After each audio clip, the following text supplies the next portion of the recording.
प्रतीक चिन्हों का वर्णन करते हैं। जिस दिन संविधान का निर्माण हुआ था उसी दिन मेरे भारत माँ के चिन्हों का भी निर्माण हुआ था। और जब आप दुनिया में जाएंगे ना, टोटल कितने देश है अभी, लगभग कितने देश हैं जरा बच्चे बताएंगे? 193 देश है अभी पूरी दुनिया में। 193 यूएनओ में है, यानी जो यूनाइटेड नेशन ऑर्गेनाइजेशन है, रजिस्टर्ड हैं 191 और 2 देश अनरिकॉग्नाइज्ड हैं। ठीक है, वेटिकन सिटी और पैलेस्टाइन एंड फिलिस्तीन, ये 2 देश अभी अनरिकॉग्नाइज्ड हैं। इसके अलावा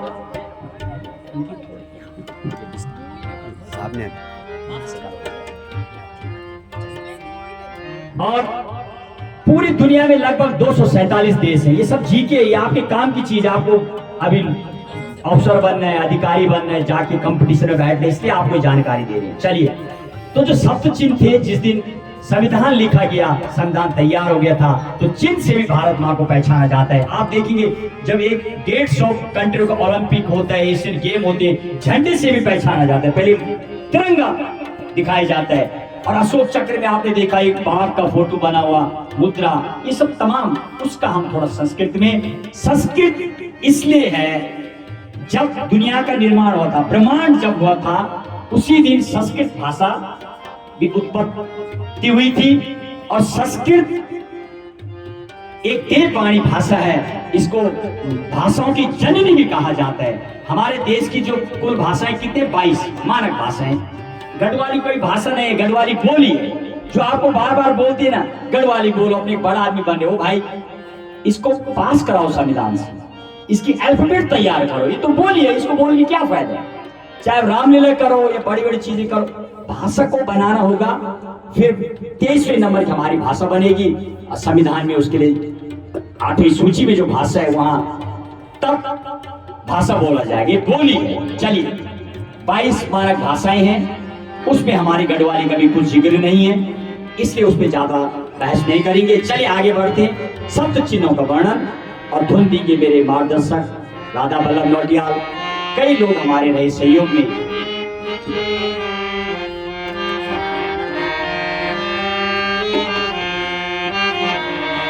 अशोक मुद्रा कमलम चिहिंदी ध्वजास्त्रिवर्णो निराष्ट्रगानम् व्याघ्रो मयूराश्च भवन्ति सप्त राष्ट्रीय चिन्हानि तु भारतस्य।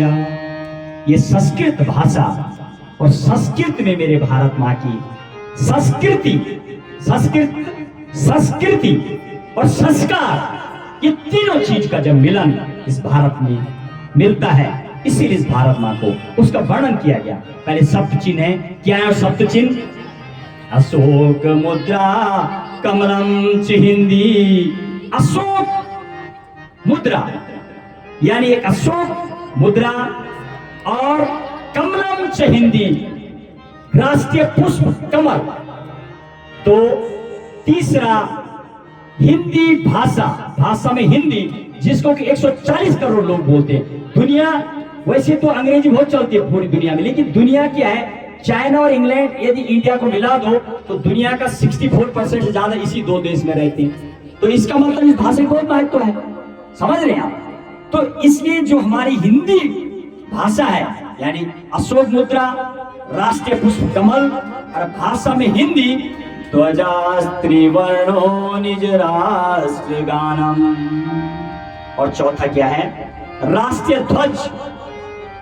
राष्ट्रीय ध्वज में 3 वर्णों से सुसज्जित और सुशोभित तिरंगा।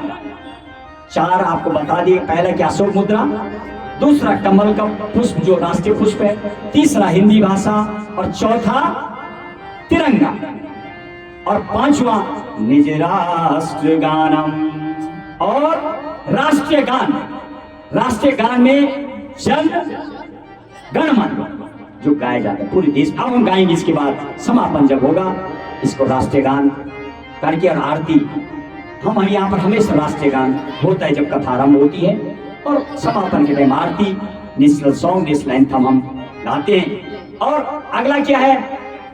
व्याघ्रो मयूरश्च भवन्ति सप्त।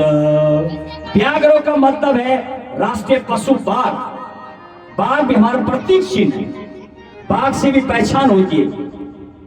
और अगला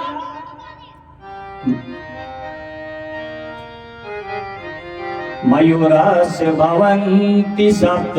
और पक्षियों में मोर, कितना सुंदर होता है मोर जब नाचता है, उसके पंख कितना सुंदर, कितना डांस करता है वो, क्या कलर है उसके। वो हमारा राष्ट्रीय क्या है, वो राष्ट्रीय पक्षी है। साथ आपको बताए अशोक मुद्रा, कमल का पुष्प, हिंदी भाषा और तिरंगा, राष्ट्रीय गान, जनगण गण और बाघ और सातवां, अच्छा जन गण मन, बच्ची बोल रही है थोड़ा चलिए। और राष्ट्रीय चिन्हानि तु भारतस्या, और ये मेरे राष्ट्र के ये सब तो चिन्ह हैं। इन चिन्हों से भी मेरे भारत माँ को पहचाना जाता है। जब आप दुनिया में जाएंगे तो आप अपना नाम मत बताना, आप कोई भी चिन्ह लगा दोगे तो पहचान हो जाएगी कि ये भारत जैसे विशाल देश, भारत माँ, एक दुनिया का एकमात्र देश जिसको माँ से जाना जाता है वो भारत है, और उससे जाना जाता है। और अगले श्लोक में अब हम भारत की जो इस देश की धरती है उसका वर्णन है। अगला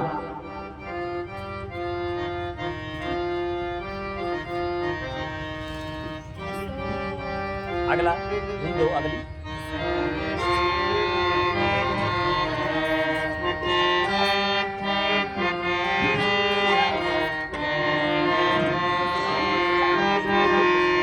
और अब हम आपको एक दो लाइन और श्लोक है जिसमें भारत माँ का वर्णन है, कैसे हमारी भारत माँ है, कैसे लोग यहाँ रहते हैं, उसका वर्णन है अलग अलग, जो कि हमारे उद्देशिका में भी लिखा रहता है।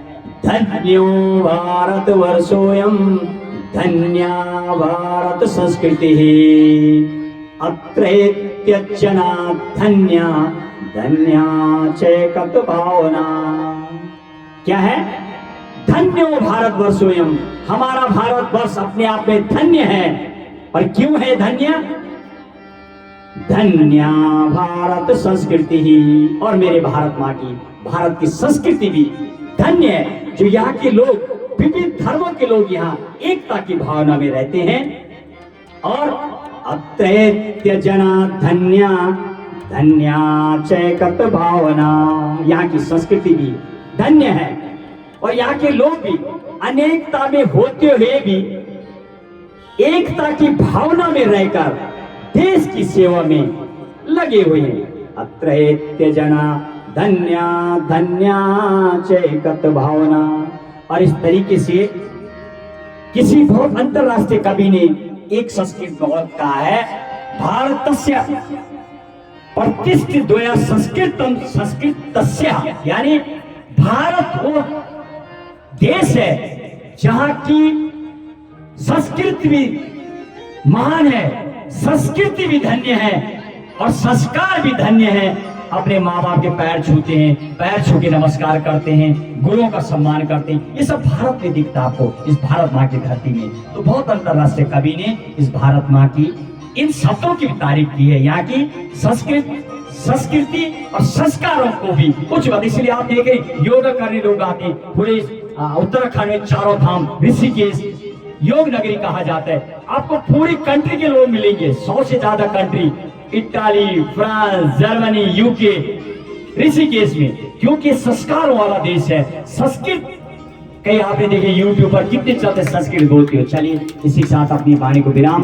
मेरे मार्गदर्शक Radha Ballabh Nautiyal ITBP senior NCO retired हैं और 70 एज में भी सेवा देते हैं, स्वरचित लिखते हैं, लिखने में भी मेरा मार्गदर्शन करते हैं। और मेरे गुरुजी को मैं धन्यवाद करता हूँ। सनसनी ABP जब आप देखिए 11 बजे, श्रीवर्धन त्रिवेदी मेरे गुरुजी हैं जिन्होंने मुझे इसके लिए इंस्पायर किया है। और मेरे साथ संगीत में जोशी जी हैं और विकास नौटियाल जी हैं, आपके चिन्याली सौड़ के हैं, ये बराबर साथ दे रहे।